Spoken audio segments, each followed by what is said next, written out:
of asset recovery and life reconstruction. Margaret's team worked with international banking authorities to transfer Richard's offshore accounts into my name. The process was complex but unstoppable. Judge Morrison's order had frozen all the accounts, and Richard's attempts to slow the transfers only resulted in additional contempt charges. Within 6 months, I controlled $15.8 million in liquid assets plus ownership of the London and Monaco properties Richard had purchased with hidden money.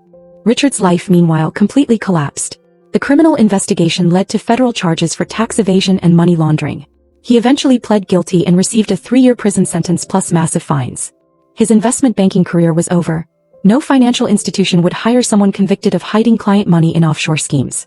Amanda left him before he even went to trial, presumably realizing that a disgraced ex-banker facing prison wasn't the upgrade she'd imagined. But the most satisfying outcome was watching Richard's carefully constructed facade crumble. For years he'd presented himself as a financial genius building wealth for our family's future. In reality, he'd been stealing from me to fund his own secret empire. The tax implications were staggering. Richard had evaded federal taxes on the offshore income for nearly a decade. The IRS penalties and back taxes exceeded $4 million. Money he no longer had access to since all his assets had been transferred to me. I sold the Monaco property immediately. Too many painful associations with Richard's deception. The London property I kept as a rental investment. It generates enough income to cover my living expenses indefinitely. The house Richard and I had shared, which he'd claimed was heavily mortgaged, turned out to have been paid off years earlier using money from his offshore accounts. Another lie designed to minimize our apparent marital assets. I kept the house but renovated it completely.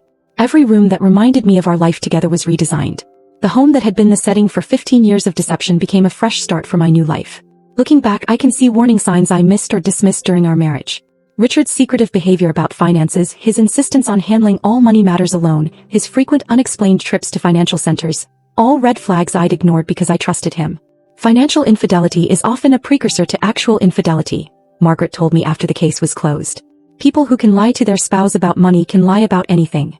The experience taught me crucial lessons about marriage and money.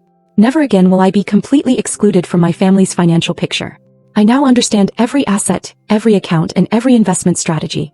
I also learned the importance of having the right legal representation. A less experienced attorney might have accepted Richard's financial disclosure at face value, costing me millions in hidden assets. Margaret's background in forensic accounting and IRS investigation was crucial.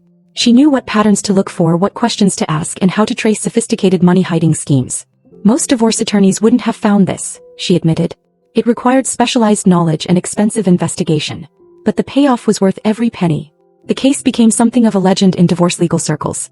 Margaret uses it as a teaching example for other attorneys handling complex asset concealment cases.